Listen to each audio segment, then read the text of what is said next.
riset ada yang menulis riset operasi, malah ada yang menulis juga sebelumnya mata kuliahnya mungkin angkatan yang berapa ya, mungkin angkatan 37 ke bawah itu malah penelitian operasional gitu ya. Kalau di Indonesia kan memang penelitian operasional, tapi di TS pun tetap menjadi riset operasi gitu. Ada yang riset operasi, ada operation riset. Saya di sini saya tulis menjadi riset operasi. Jadi riset operasi 1 maupun nanti ada riset operasi 2. Untuk riset operasi 1 ini ada beberapa materi yang nanti akan diterima oleh para mahasiswa. Jadi yang pertama nanti ada pendahuluan, yang kedua nanti kita belajar tentang program linear atau linear programming, kemudian metode simplex.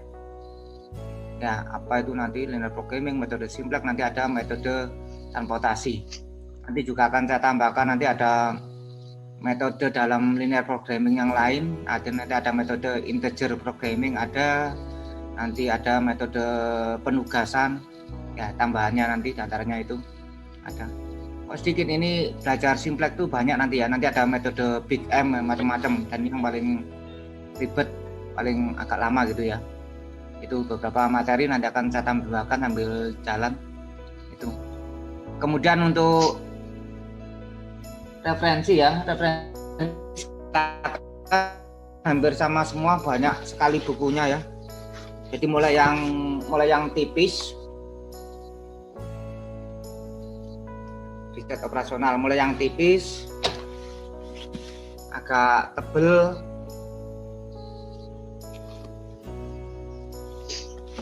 mulai yang ini fotokopian ya, mulai yang tebel. Nah, saya punya 5 buku yang beda-beda ya. Nah, mau bahasa Indonesia, mau bahasa Inggris, silakan, banyak sekali. Yang pasti nggak ada bahasa daerah gitu ya. Tapi pada intinya sama saja, pada intinya silakan kamu ada pegangan referensi mungkin untuk muka-muka, tapi semuanya akan saya sampaikan di slide, nanti di latihan-latihan soal juga akan saya carikan. Ini mau habis, ditambah lagi ya 1 ya, waktu ujungnya bikin baru lagi dulu ya Febri ya.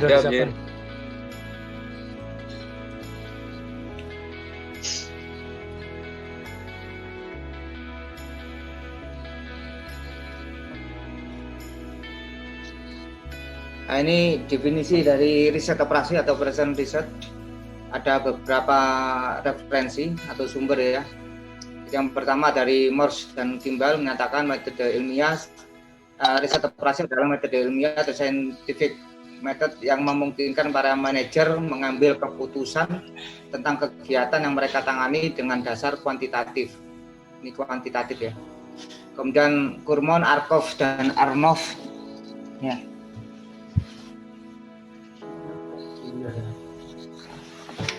Adalah riset operasi adalah aplikasi metode atau teknik-teknik dan peralatan-peralatan ilmiah dalam menghadapi masalah-masalah yang timbul di dalam operasi perusahaan dengan tujuan ditemukannya pemecahan yang optimum tentang permasalahan tersebut. Kemudian referensi yang ketiga, Miller dan M. Kastar, riset operasi merupakan peralatan manajemen yang menyatukan ilmu pengetahuan, matematika, dan logika dalam kerangka pemecahan masalah-masalah yang dihadapi sehari-hari, sehingga akhirnya permasalahan tersebut dapat dipecahkan secara optimal. Ini berapa sumber, banyak sumber juga yang lain, saya ambil 3. Jadi kesimpulannya adalah bahwa riset operasi itu berkenaan dengan pengambilan keputusan yang optimal. Keywordnya di sini ya, jadi keywordnya adalah pengambilan keputusan yang optimal. Jadi kalau bicara pengambilan keputusan yang optimal, nanti ada 2 kemungkinan, yaitu bisa berupa keputusan yang maksimal, bisa keputusan yang minimal, atau tujuannya maksimal atau tujuannya minimal. Tujuannya maksimal apa? Kalau umpama kita bicara tentang memaksimalkan memaksimalkan keuntungan. Namanya keuntungan itu kan pasti maksimal ya, nggak ada orang tujuan meminimalkan keuntungan, pasti nggak ada gitu ya. Memaksimalkan coverage area atau jarak jangkauan TRI gitu ya, orang tujuannya pasti memaksimalkan coverage area ya. Itu artinya dengan dana seminimal mungkin, seperti prinsip ekonomi ya, dengan dana seminimal mungkin kita berusaha mengambil keuntungan yang sebesar-besarnya atau mengambil jarak jangkauan sebesar-besarnya. Intinya adalah maksimal. Kalau bicara tentang pengambilan keputusan yang minimal, ya kalau kita bicara tentang biaya operasi. Ya, kalau manajer mengatakan ya berusaha meminimalkan biaya operasi kan gitu ya. Nggak ada biaya operasi memaksimalkan gitu ya. Berusaha meminimalkan kalau para manajer gitu. Ya, minimalkan biaya operasi, ya biaya kerja, biaya bahan dan sebagainya yang berhubungan dengan pengeluaran. Kalau pengambilan keputusannya minimal. Jadi optimal itu bisa maksimal, bisa minimal tergantung dari tujuannya. Jadi berkenaan dengan pengambilan keputusan optimal dalam penyusunan model dari sistem-sistem baik deterministik itu persoalan yang pasti ya, persoalan yang pasti maupun probabilistik atau persoalan yang berupa kemungkinan ada peluang-peluangnya ya, yang berasal dari kehidupan yang nyata. Jadi riset operasi nanti kalau kita punya cerita seperti cerita di real, di keseharian atau di lapangan, nah cerita real dari lapangan itu nanti akan kita modelkan menjadi model matematis. Ya, kita modelkan menjadi model matematis, mana cerita real itu nanti ceritanya adalah mencari nilai maksimal atau nilai minimal. Nah, tergantung tujuannya, nilai maksimal apa atau nilai minimal apa. Nah, dari cerita itu nanti akan kita modelkan menjadi model matematis. Nanti cerita itu ada angka-angkanya karena bicara angka gitu ya. Nah, kita modelkan secara matematis atau kuantitatifnya nanti.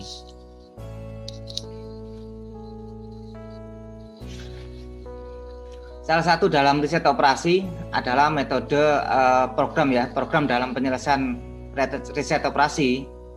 Jadi cerita itu nanti kan kita modelkan dalam model matematis. Model matematisnya berupa program yang sifatnya kuantitatif. Nah, salah satunya adalah program linear atau linear programming, program dalam penyelesaian riset operasi. Linear programming atau program linear adalah suatu model umum yang dapat digunakan dalam pemecahan masalah pengalokasian sumber-sumber yang terbatas secara optimal. Masalah tersebut timbul apabila seseorang diharuskan untuk memilih atau menentukan tingkat setiap kegiatan yang akan dilakukannya, di mana masing-masing kegiatan butuh sumber yang sama sedangkan jumlahnya terbatas. Jadi program linear itu nanti kita dihadapkan pada suatu batasan ya. Jadi dalam penyelesaian suatu masalah itu pasti ada batasannya. Contoh kita ingin memaksimalkan keuntungan dalam pembuatan barang. Anggap aja lah keuntungan, contoh sederhana ya, keuntungan kita ingin maksimalkan keuntungan dalam pembuatan kue atau penjualan kue. Dalam membuat kue itu kan pasti ada batasannya. Batasannya apa ya?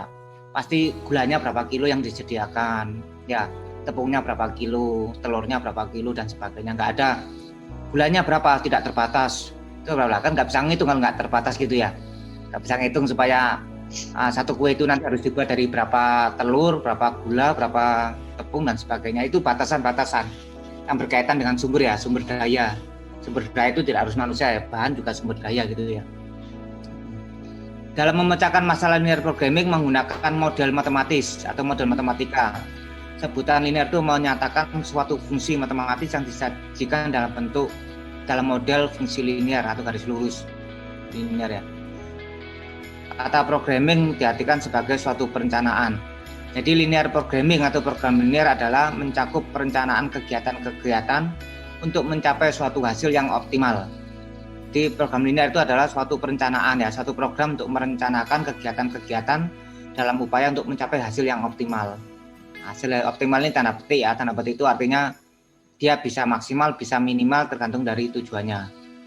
Yaitu suatu hasil yang mencerminkan tercapainya sasaran tertentu yang paling baik di antara alternatif-alternatif yang mungkin dengan menggunakan fungsi linear. Itu program linear. Di dalam model linear programming atau program linear, komponen utamanya itu nanti ada namanya variabel keputusan. Jadi variabel keputusan itu X-nya apa gitu ya. Jadi nilai Z-nya itu apa, nilai X1-nya apa, nilai X2-nya apa. Itu variabel keputusan. Jadi ada nilai Z itu adalah nilai optimal yang kita cari, nilai optimasi yang kita cari ya. Nilai Z itu bisa bernilai Z maksimum, bisa bernilai nilai Z minimum. Z itu pengganti dari nilai maksimum atau minimum. Itu variabel keputusan Z. Nanti ada variabel X1, X2, X3. Kalau biasanya di dalam program linear atau apa ya, itu kita mengenal ada namanya nilai X, nilai Y, mencari nilai X, nilai Y ya. Nah, itu terbatas hanya ketika kita hanya mempunyai 2 variabel aja, X atau Y. Tetapi ketika ada 3 variabel atau 4 variabel, kita nggak bisa menggunakan X, Y, X, Y apa Z, mungkin masih bisa. Tapi kalau Z apa? A, B, C nggak ada ya. Nah, sehingga di dalam ini emang ada beberapa buku yang X pakai Y gitu ya kalau hanya 2 variabel. Tapi ada buku yang memakai langsung X1, X2, X3 dan seterusnya. Nah, saya lebih cenderung referen ke X1 dan seterusnya itu. Jadi X1 itu menyatakan nilai X, X2 itu menyatakan nilai Y, kalau itu 2 variabel ya. Kalau 3 variabel berarti ada X3, kalau ada 4 variabel berarti ada X4, ada 5 variabel ada X5 dan seterusnya. Apa sih X1, X2 sampai X5 itu lah? X1, X2 sampai X5 itu ya yang tadi saya sebutkan sebagai batasan atau bahan yang ada itu. Kalau kita buat kue, pakai X1 itu bisa berupa tepung umpama ya, bisa berupa gula ya, bisa apa kalau buat kue itu telur ya, X1, X2, X3, mungkin apa tambahnya lagi apa ya, bisa saja menjadi X4, X5 dan seterusnya kalau bentuk sederhana. Tapi kalau dalam pembuatan yang produk yang lain kan bisa saja memerlukan lebih dari banyak macam variabel itu ya. Kemudian ada namanya fungsi kendala. Fungsi kendala ya, batasan itu tadi fungsi kendala. Variabel pakai.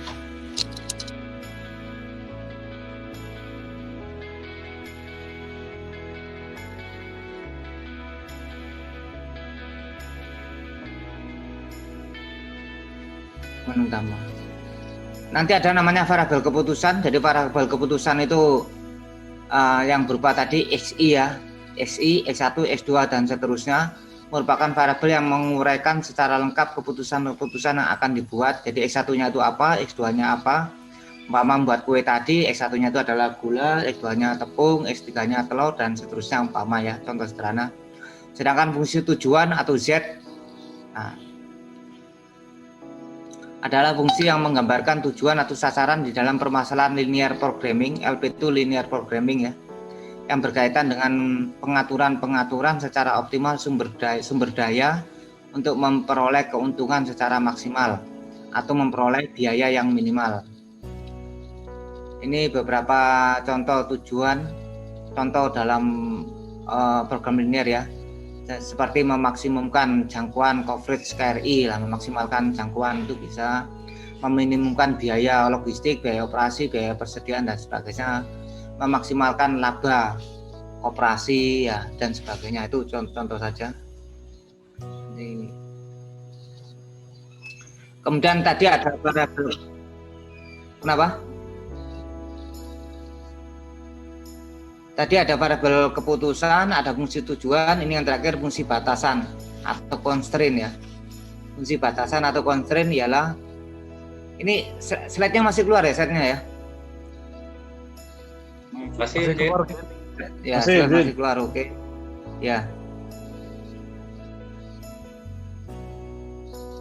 Fungsi batasan adalah bentuk penyajian secara matematis batasan-batasan kapasitas yang tersedia yang akan dialokasikan secara optimal ke berbagai kegiatan. Silakan ini dibaca saja. Kita langsung enak ke contoh soal nanti ya, biar jelas mana sih yang dimaksud variabel keputusan, mana yang dimaksud dengan fungsi tujuan, ada mana yang dimaksud dengan fungsi batasan ya, biar tahu. Ini bentuk tabel standar dari program linear, nanti ada tabel program linear ya. Tabel linear programming atau program linear, ini bentuk standarnya. Nah, ini model matematisnya. Model matematisnya lihat. Dalam model matematis linear programming nanti ada fungsi tujuan ya, atau goal, fungsi tujuan itu goal ya. Yaitu contoh ini maksimumkan nilai Z. Z itu pengganti dari fungsi tujuan. Ya, variabel pengganti dari fungsi tujuan itu Z. Jadi di sini tuh bisa maksimumkan, bisa minimumkan. Ya, maksimalkan atau minimalkan tergantung dari tujuannya nanti ya. Z itu variabel pengganti dari fungsi tujuan. Z itu sama dengan C1 X1 ya. C1 itu adalah cost atau biaya ya.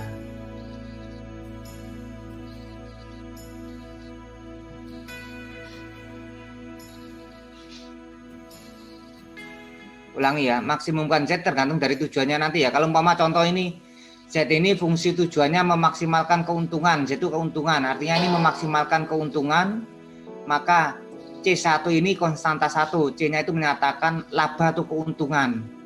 Laba atau keuntungan, ya kan ditetapkan labanya berapa, sedangkan X1 ini adalah nilai X1 yang kita cari, artinya berapa sih X1 yang harus kita buat, ya, supaya nanti keuntungannya itu maksimal gitu ya. X1 itu barangnya, X1 itu, X2 itu barangnya, X3 barangnya sampai dengan X ke N.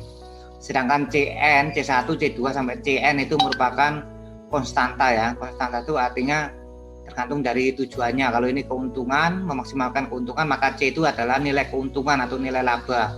Ketika kita membuat produk X1, kalau C1, kalau C2 berarti keuntungan ketika kita membuat produk X2 atau X2 dan seterusnya. Ini namanya batasan. Ciri-ciri batasan adalah ada tanda ini. Ya, ada tanda pertidaksamaannya. Jadi ada tanda kurang dari sama dengan. Nanti bisa saja ada tanda sama dengan, nanti bisa juga ada tanda lebih besar sama dengan. Atau kurang dari, sama dengan, lebih dari. Itu salah satu ciri dari batasan. Artinya apa? Artinya kalau umpama ini menyatakan A11 itu menyatakan umpama batasan pertama ini ya, umpama batasan pertama ini menyatakan jumlah dalam membuat kue gitu ya, ini jumlah tepung. Jumlah tepungnya yang tersedia berapa umpama 100 kilo. Nah, B1 ini 100 kilo. Nah, X1 ini kalau kita membuat produk X1 butuh berapa? Ya, berapa kilogram tepung. Kalau membuat produk X2 butuh berapa kilogram tepung dan seterusnya. Ini menyatakan batasan ini umpama ini tepung, kalau membuat kue ini tepung, B1 ini batasan 1, B2 ini membuat telur umpama ini gula dan seterusnya. Dan ada batasan tambahan. Batasan tambahannya itu adalah X1 lebih besar sama dengan 0, X2 lebih besar sama dengan 0 sampai dengan X ke N lebih besar sama dengan 0. X ke N itu tergantung dari berapa banyaknya variabelnya. Ya. Artinya apa? Dalam membuat produk nanti, ini kan buat produk ya. Nah, kue A, kue B, kue C, anggap aja gitu ya. Dalam membuat produk itu tidak mungkin nilai produknya itu bernilai apa? Kalau X1 lebih besar sama dengan 0, tidak mungkin bernilai apa? Nilai XN ini tidak mungkin bernilai apa?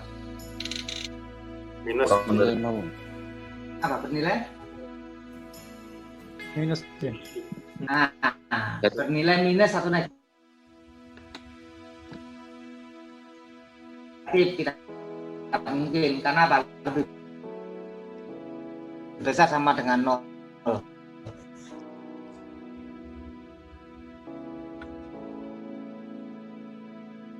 Ya, kalau kita membuat kue, nah, kuenya berapa ya? -5 itu ya apa -5 gitu. Dengan 0. Berapa yang dibuat 0 ya gitu ya, karena kita mencari keuntungan gitu ya. Artinya apa? Minimal 0. Artinya barang itu tidak dibuat kalau mama merugikan ya. Apalagi kalau negatif nggak mungkin produk itu negatif. Bentar ya, internet saya error. Dengar suara saya ya, tes. Dengar. Dengar. Masih ya? Oke, lanjut. Itu tapi apa namanya? Dengung apa namanya itu ya, balik ya? Feedback. Bukan. Feedback ya. Ini internetnya kurang ini berarti ya. Tidak, jelas Mjun. Oh, jelas ya. Nah, semoga jelas ya. Kita lanjutkan lagi. Masalah-masalah dalam linear programming nanti adalah ada masalah minimasi, di mana seseorang dituntut untuk menentukan kombinasi atau output yang dapat meminimumkan pengorbanan atau biaya. Dalam hal ini fungsi tujuan dinyatakan dengan meminimumkan Z sama dengan seterusnya. Kemudian masalah dengan fungsi batasan fungsional mempunyai tanda matematis lebih besar sama dengan.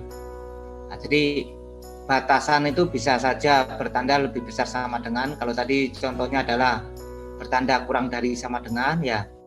Nah, nanti bisa juga bertanda lebih besar sama dengan.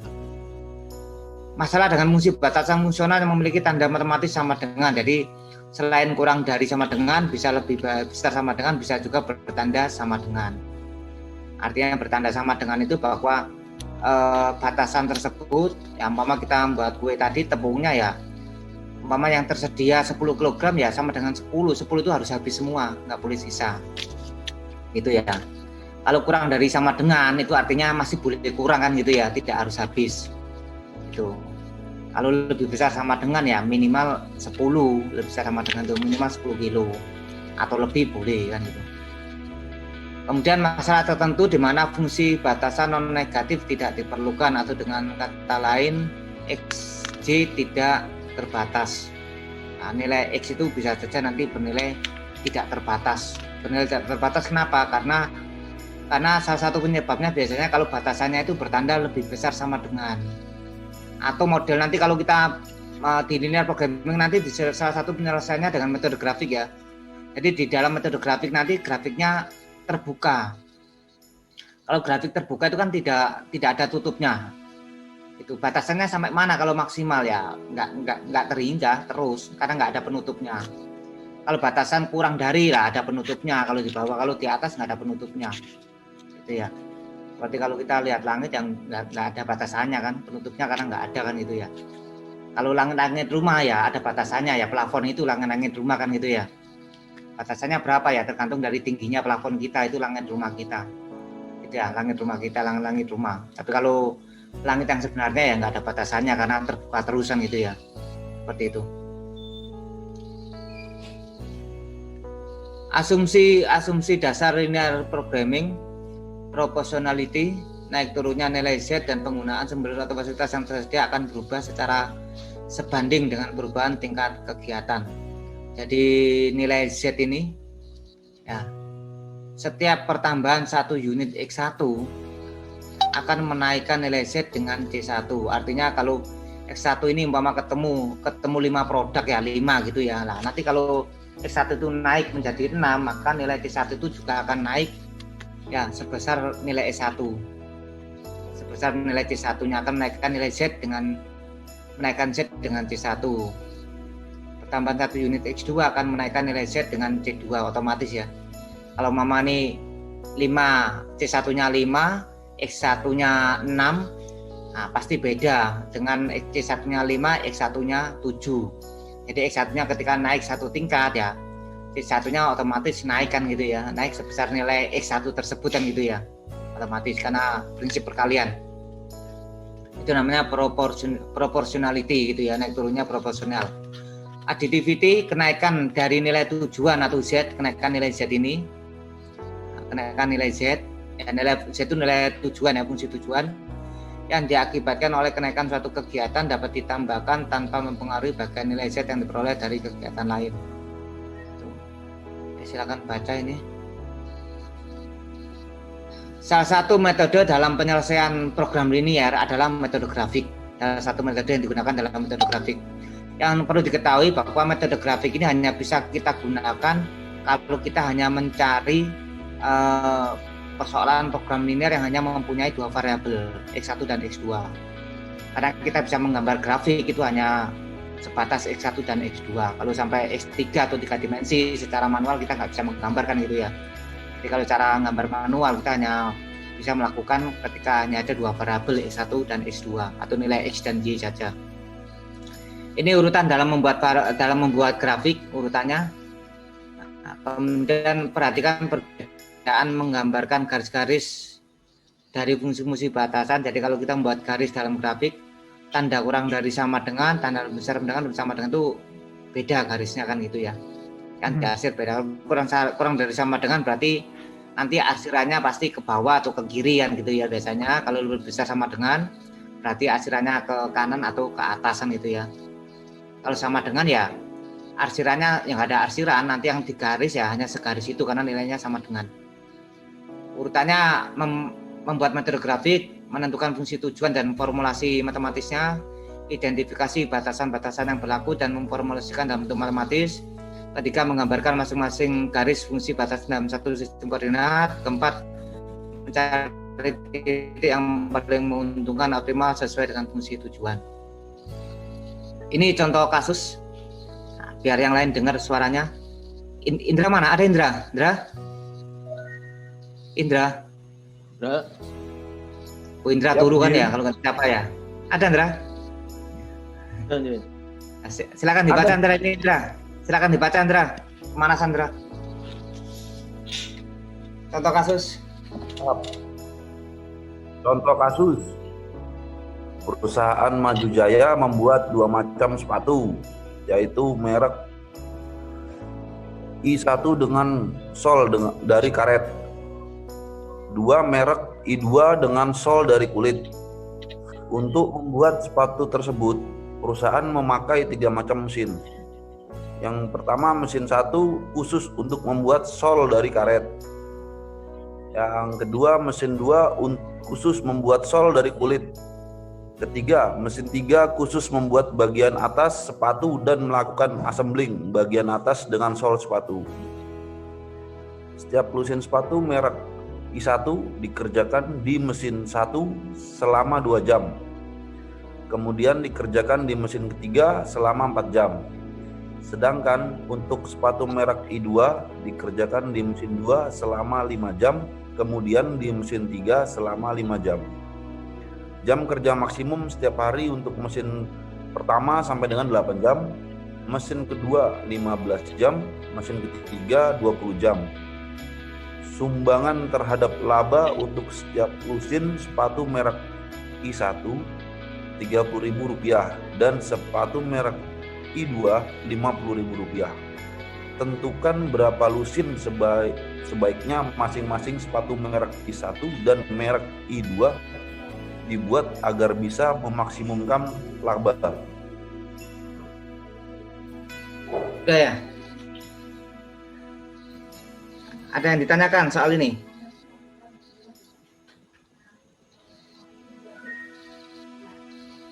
Testing.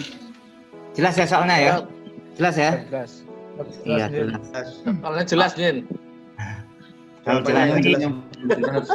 Soal sederhana aja ya, soal sederhana. Nah, jadi saya contohkan gini. Ini yang dinamakan nanti X1, nilai X1 itu ini nanti. Jadi kita membuat berapa macam barang? Berapa macam satu? Dua lah, itu yang menyatakan 2 variabel nanti. Jadi sepatu merek I1 ini kita sebut dengan X1, sepatu merek I2 ini kita sebut dengan X2.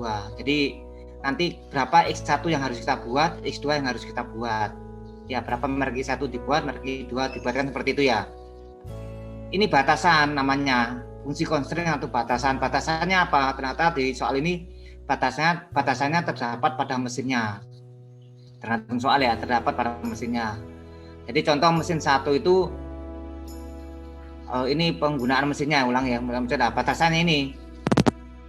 Jadi mesin 1 itu hanya bisa bekerja selama 2 jam, mesin 1 itu. Contoh seperti itu ya. Kenapa ya? Mungkin mesinnya sudah tua gitu ya, bisa jadi gitu. Jadi ditetapkan mesin 1 itu hanya bekerja selama 2 jam untuk untuk mengerjakan sepatu merek I1 atau X1 itu, mengerjakan X1, sepatu merek I1. Kemudian batasan selanjutnya adalah ini proses pengerjaan, ulangi. Ini batasan ini ya. Jam kerja maksimum setiap hari untuk mesin 1. Jadi mesin 1 itu batasan kerjanya adalah 8 jam ya setiap hari. Mesin 2 15 jam, mesin 3 20 jam, mungkin karena tergantung dari kualitas mesinnya ya.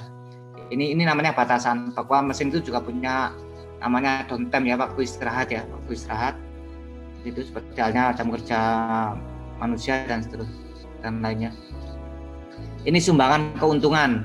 Nah, sumbangan keuntungan itu nanti mengarah kepada fungsi tujuan. Jadi fungsi tujuannya nanti maksimum Z sama dengan gitu ya 30.000 I1 atau I1 yang diganti X1 plus 50.000 E2 dan 50.000 I2. Jadi 30.000 itu pengganti dari C1 tadi ya, karena ada C1 X1 tadi, ada C2 X2. Nah, C2 itu C1-nya 30.000, C2-nya itu 50.000. X1 dan X2 itu nanti akan kita cari berapa sih nilai X1 dan X2 supaya apa? Supaya keuntungannya maksimum atau labanya maksimum. Karena tujuannya adalah tentukan berapa lusin sebaiknya masing-masing sepatu merek I1 dan merek I2 dibuat agar bisa memaksimumkan laba atau keuntungan. Nah, itu contohnya ya. Nah, dari persoalan ini kan soal cerita nih ya, soal cerita yang sederhana, nanti soal cerita real itu ya bisa lebih kompleks lagi kan gitu ya. Bukan hanya X1, X2 bisa X-nya banyak, nanti batasannya banyak gitu ya. Ini kita masukkan ke dalam tabel program linear yang saya sebut tadi, tabel standar program linear ini tabelnya. Nah, silakan dilihat tabelnya ini. Nah, kalau saya tanyakan, dua ini apa dua ini? Apa? Kalau dari soal cerita tadi dua itu apa? Dua itu dua. Jam. Nah, iya. Dua itu 2 jam itu apa itu 2 jam? Waktu. Mal. AX. Sepatu merek I1 dikerjakan di mesin 1 selama 2 jam. Iya, betul ya? Nah, 8 ini apa 8 tadi? Masih ingat? 8 itu adalah Batasan. jam kerja Waktu maksimum total. mesin 1. Betul ya, 8 jam ya. Jadi 2 jam. Nah, jadi mesin 1 itu mengerjakan sepatu merek I1 itu 2 jam. Sedangkan mesin 1 itu punya batasan kerja maksimum adalah 8 jam. Mesin 2 mengerjakan I2, dia tidak mengerjakan I1, mesin 2 itu hanya untuk mengerjakan I2 itu selama 5 jam. Nah, jadi tiap produk itu dikerjakan selama 5 jam, sedangkan jam kerja maksimumnya mesin 2 itu adalah 15 jam setiap hari. Sedangkan mesin 3 itu mengerjakan sepatu merek I1 dan mengerjakan sepatu merek I2. Dia mesin 3 itu mengerjakan sepatu merek I1 itu 4 jam, mengerjakan merek I2 itu 5 jam. Jam kerja maksimumnya mesin 3 adalah 20 jam. 3 ini apa 3 ini? Kembangan laba. Laba. Ini harusnya berapa ini? 30.000 ya? Ya. Ini harusnya 30.000, ini harusnya 50.000. Tapi sederhanakan nih 3 sama 5, 10.000-nya disimpan dulu di sini supaya apa? Untuk membuat mudah model matematis atau menyederhanakan model matematikanya nanti. Ya, menyederhanakan sehingga 10.000-nya disimpan dulu. Jadi yang dimunculkan adalah 3 sama 5. Ini namanya definisi variabel ya. Jadi X1 itu adalah variabel X1 itu adalah pengganti dari jumlah sepatu merek I1 yang akan dibuat setiap hari. Jadi pengganti merek I1 itu adalah X1. Ya, pengganti sepatu merek I2 itu adalah nilai X2 atau variabel X2. Sedangkan Z itu adalah laba atau fungsi tujuan, laba atau keuntungan yang akan diperoleh. Itu X1, X2, Z ya. Nanti tujuan dari program linear ini nanti untuk soal ini adalah mencari berapa sih nilai Z-nya, keuntungannya berapa, lalu berapa nilai X1 yang harus dibuat, ya berapa nilai X2 yang harus dibuat. Itu tujuannya nanti. Tujuan akhirnya nanti. Ini kalau diuraikan, nah ini fungsi tujuan maksimumkan Z sama dengan 3X1 plus 5X2. Ya, 3 itu adalah sumbangan keuntungan atau 30 pengganti 30.000 dari X1, 5 adalah 50.000 dari keuntungan X2. Kemudian ini batasannya. Batasan ini melihat dari tabel ini tadi. Nah, ini artinya berarti 2X1 kurang dari sama dengan 8. Batasan pertama. Batasan kedua 5X2. I2 kan ganti X2 ya. 5X2 kurang dari sama dengan 15. Batasan ketiga 4X1 plus 5X2 kurang dari sama dengan 20. Gitu ya. Kalau fungsi tujuan melihat ini fungsi tujuannya 3X1 plus 5X2. Betul ya? Itu. Akhirnya jadi ini batasannya betul sama ya. 2X1 kurang dari sama dengan 8, 5X2 kurang dari dengan 15, 4X1 plus 5X2 kurang dari sama dengan 20. Jadi batasan 1, 2, 3 tergantung dari berapa. Nah, kalau tadi ini ada mesin 1, mesin 2, mesin 3, ini menyatakan mesin ya, mesin 1, mesin 2, mesin 3. Dengan batasan tambahan seperti tadi yang sampaikan, ini batasan tambahan. Nilai X1 dan nilai X2 yang kita cari nanti tidak boleh bernilai negatif. Kan gitu ya, harus minimal 0 atau lebih besar sama dengan 0. Karena nggak mungkin membuat sepatu X1 berapa? Min 3, sepatu X2 berapa? Min 10. Nilai min ya apa kan gitu ya. Seperti itu, makanya bertanda lebih besar sama dengan. Langkah selanjutnya adalah bentar ya, kita slide supaya keluar.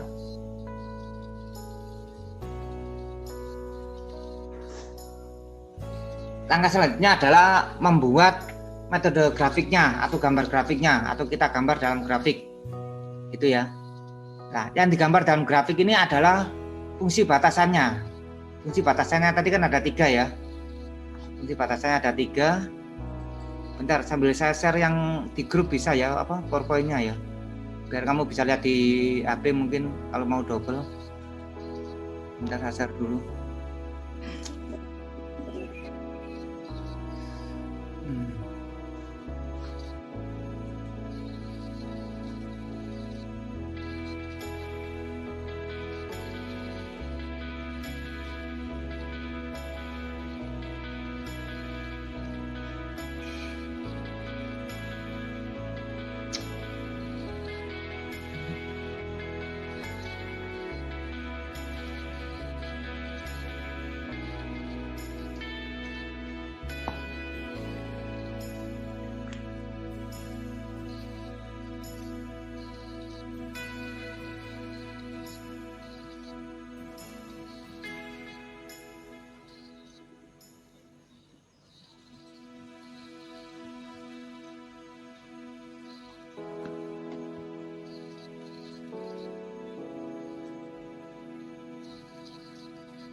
Oke, filenya sudah masuk ya.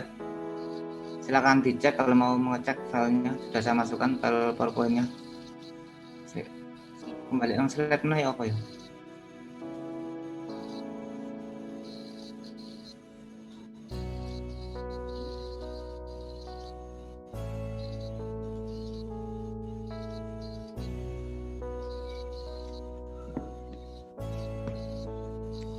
Masuk ini slide-nya ya? Masih masuk? Masuk ya slide ya? Masih kelihatan. Iya, masih kelihatan. Di HP juga, di grup sudah saya share juga ya materinya. Kalau mau melihat, kalau lihat di sini cukup ya, cukup di sini.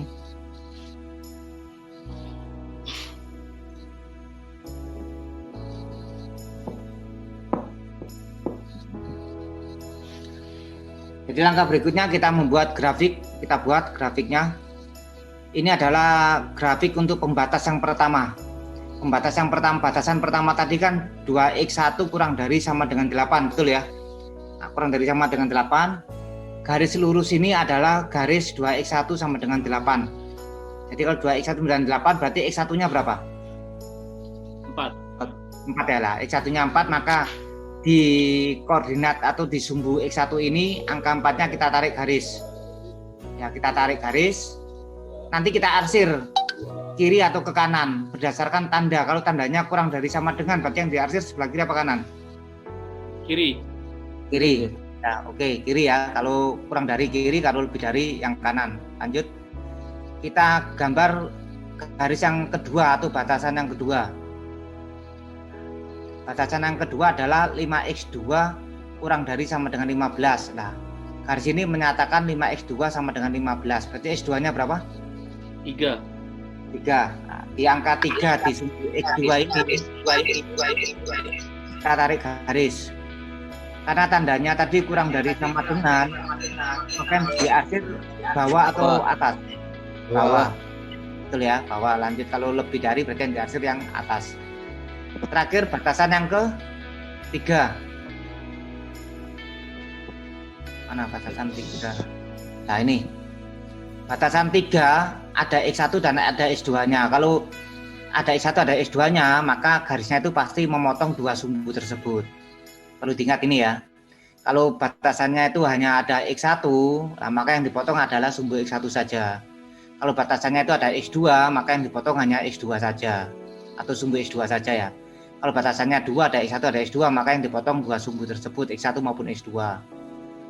Mencari garis ini, kalau sudah ingat mungkin kemarin matrikulasi mungkin disegarkan, mungkin kalau udah masuk sini, kalau enggak saya kilas sebentar ya. Jadi kalau menggambar garis ini, maka nilai persamaan ini kita umpamakan dulu. Kita umpamakan kalau X1-nya kita umpamakan 0, maka X2-nya berapa? 4. X1 0, X2 4, berarti 0,4. 0,4 itu ada di sini. Ini 0,4. Ini titik 0,4 di sini titiknya. Sekarang kalau X2-nya 0, berarti X1-nya berapa? 5. 5. Maka koordinatnya adalah 5,0. Koordinat 5,0 adalah di sini. Ini koordinat 5,0. Ini baru 2 garis ini, ada 2 titik ini baru kita tarik garis. Nah, ini garis 4x1 plus 5x2 sama dengan 20. Karena tanda di batasan tadi kurang dari sama dengan, maka yang diarsir itu yang kiri bawah atau atas bawah? Kiri bawah. Kiri bawah ya, yang diarsir nanti ini. Kalau di papan kelihatan ya, kalau di sini nggak kelihatan. Kurang lebih ini yang diarsir. Habis itu nanti akan muncul ini. Akan muncul namanya daerah visible. Apa daerah visible itu kalau diartikan? Visible. Terlihat. Apa? Mungkin, Visible. kemungkinan ya. Kayaknya. Ya. Dari daerah visible itu kita sebut dengan bisa saja daerah hasil, bisa saja, atau daerah yang memungkinkan memberikan hasil.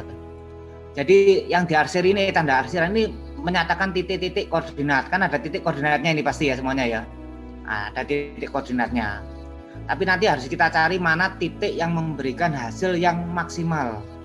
Karena tujuan kita kan memaksimalkan, kan gitu ya, maksimalkan saja kan itu. Maka yang memberikan titik maksimal yang mana lah? Yang memberikan titik maksimal itu biasanya berada di pojok-pojok. Nilai pojok itu nanti kita coba. Nilai pojok di mana saja? 00 ya kalau saya coba, 00 kan pasti kosong itu ya, pasti 0 ya. Jadi bisa di sini.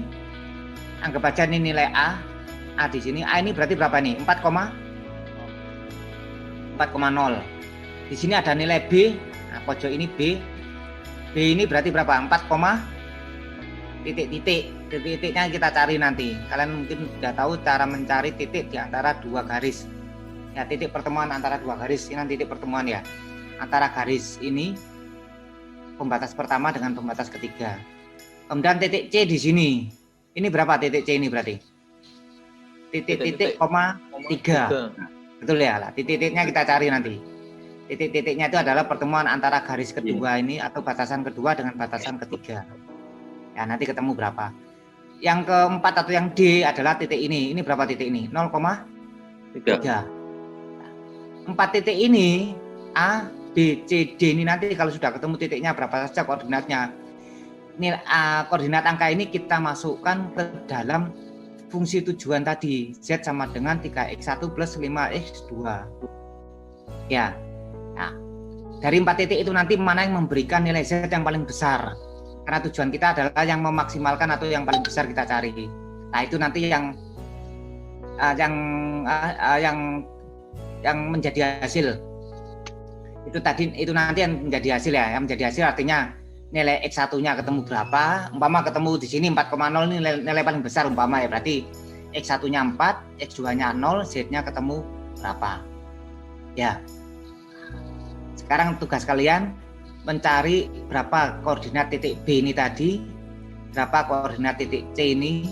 Ya, sudah B sama C. Kalau A sama D kan jelas koordinatnya. Ya, setelah mencari koordinat titik B sama titik C ini, kemudian masukkan ke fungsi tujuan Z sama dengan 3x1 plus 5x2. X1-nya kalian ganti dengan koordinat A, B, C, D. Ya, X2-nya juga kalian ganti dengan koordinat A, B, C, D ini. Setelah itu dicari nilai Z yang paling besar mana. Dulu 10 menit. Gampang. 10 menit. Hasilnya, kalau ada hasilnya, selesai sementara sampai sini. Silakan. Kerjakan dulu.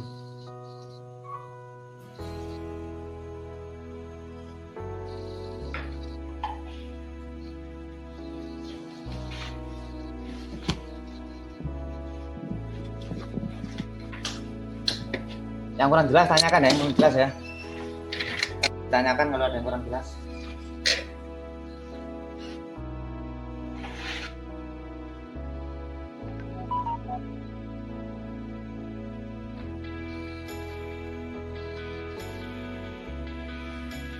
Mbak Rifa, nggak ada ya? Terus fungsinya sama belum? Besok ono mie keluntung, bakso, soto. Nih. Hah? Iya. Ini nggak soto. Kak, sewarung mie kelontong, tak tambahin soto.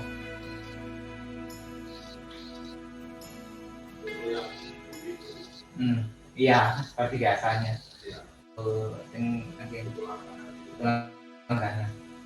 Bakso ini nggak ono, ini ganti bakso ini beda share ini. Iya, orangnya tak ini bakso gak share juga itu. Tak tegane. Orangnya tak cocok.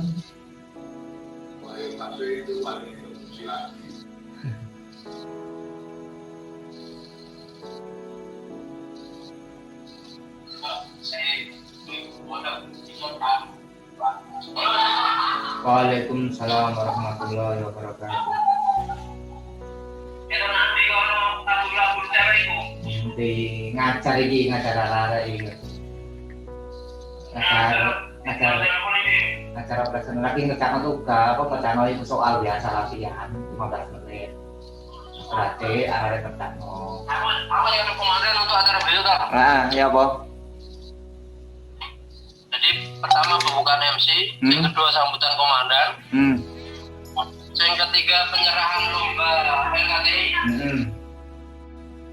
yang keempat doa. Oke, lanjut. Oke. Acara dimulai setengah 9. Doa wis dihubungi, siapa? Kapten duluan tau? Ya kan udah tahu beneran. Yo kaya kan ono hubung pisan nyapno ngono. Ya, Oh, bener. ya Bang di sana sih cara kalian. Oke? Oke, kamu jaga apa deh? Hah? Modelmu. Aku jalo pantar aja ngono lah aku. Kayak penutupan. Ya wes, ya Pak ngajar. Yo. Iya. PHP, mentor mayib PHP tok dari ini. Saya usah ngajar sih. Ayo, Assalamualaikum. Yo, Assalamualaikum. Salam.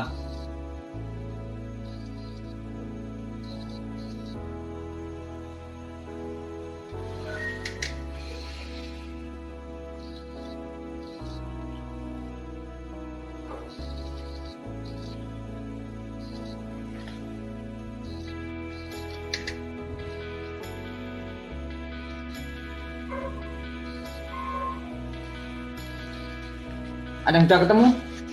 4/5. Koordinat titik B berapa? Bentar. Koordinat titik A 4,0 ya. Ya, Nah, titik B 4,4/5. 4,4/5. Nah, yang lain itu ya disesuaikan, ditanya-tanya nanti. Titik C 5/4,3. 5/4,3. Titik D 0,4 ya. 0,3.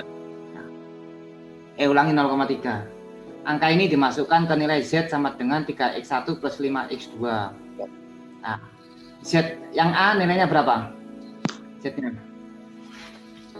12. 12. 3x1, x1-nya ganti 4, x2-nya ganti 0, ketemu 12 ya. Ya. Yang B ketemu 16. Z-nya 16. Yang C ketemu 18 3/4. 18,75 ya, 3/4 ya. Ya. Titik D ketemu 15. 15. Berarti yang memberikan nilai Z paling besar titik berapa? C. Titik C. Jadi kan gitu biasanya ya. Jadi X1 sama dengan 5/4, X2 sama dengan 3, Z sama dengan 18,75. 5/4 itu 5/4 lusin pertanyaannya tadi ya. Berapa lusin yang harus dibuatkan gitu ya? Siap. Berarti 5/4 lusin itu berarti berapa? 15 ya?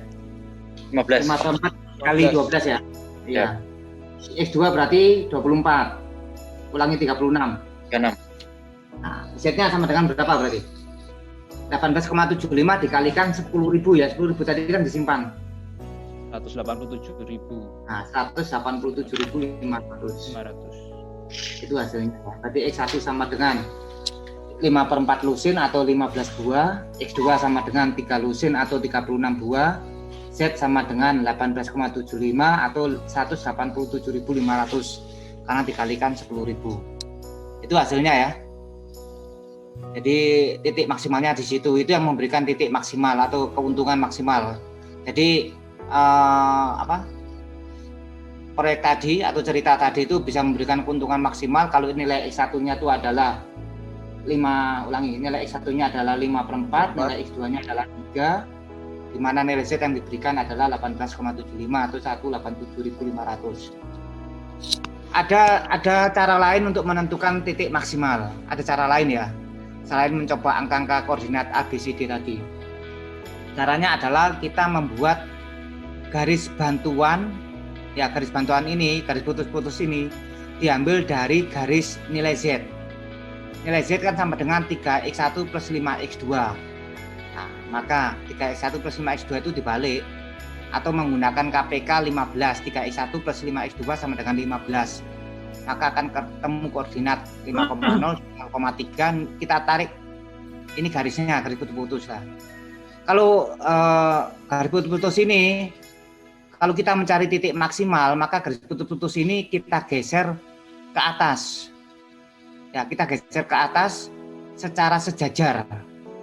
Sejajar tahu ya, sejajar. Jaraknya sama ya, sejajar. Maka titik mana yang disentuh paling terakhir itu yang memberikan titik maksimal. Ya, titik mana yang disentuh paling terakhir itu memberikan titik maksimal. Kita coba. Titik 4,0 kan sudah lewat ya. Nah, berarti sudah kelewatan. Gitu ya. Ini kita tarik terus, maka titik B ini tadi yang kedua juga kelewatan nanti ya. Nah, ini sudah kelewatan juga. Maka terakhir adalah titik C ini tadi 5/4,3. Nah, maka kita langsung bisa menentukan bahwa titik C ini adalah titik yang paling maksimal, yaitu 5/4,3. Setelah titik C ini kita temukan 5/4,3, baru kita masukkan ke nilai Z sama dengan 3x1 plus 5x2 yang memberikan hasil 18,75. Itu salah satu cara yang lain ya, silakan pakai cara mana saja. Yang penting tujuannya adalah mencari berapa sih titik maksimalnya dan Z maksimal yang diberikan. Itu ya cara lainnya. Sampai sini ada yang tanya kan? Soal kakek yang tambah pusing Bu, pelan-pelan. Ya. Slide-nya sudah saya berikan. Kalau mau berniat baca slide dulu, nanti tanyakan ya silakan. Kalau mau nunggu keterangan saya ya ada masalah, nanti ketemu lagi. Oke, sementara saya cukupkan ya, untuk pertama belum ada tugas ya, karena kalian masih menyelesaikan tugas saya yang ekonomi teknik untuk minggu depan itu ya, betul ya? Iya, masih ada tugas. Ya, nanti aja. Ya, saya rasa cukup. Ada yang tanyakan 5 menit terakhir? Nah, kemudian ada ini ya, ada informasi tambahan, lupa saya juga. Tapi balik lagi. Nanti aja, belum. Oke, sementara saya cukupkan ya. Selesai, terima kasih atas perhatiannya. Tetap jaga kesehatan, jaga baik-baik ya. Tetap olahraga. Ya, tetap olahraga, jaga imun, gak usah stres. Santai saja ya. Ya. Makan yang banyak, makan apa makan nggak ada masalah, yang penting olahraga. Bukan makan banyak nggak olahraga tapi yo nambah terus nggak seperti ya. Makasih semuanya. Warahmatullahi wabarakatuh. Selamat siang. Waalaikumsalam warahmatullahi wabarakatuh. Selamat siang. Jam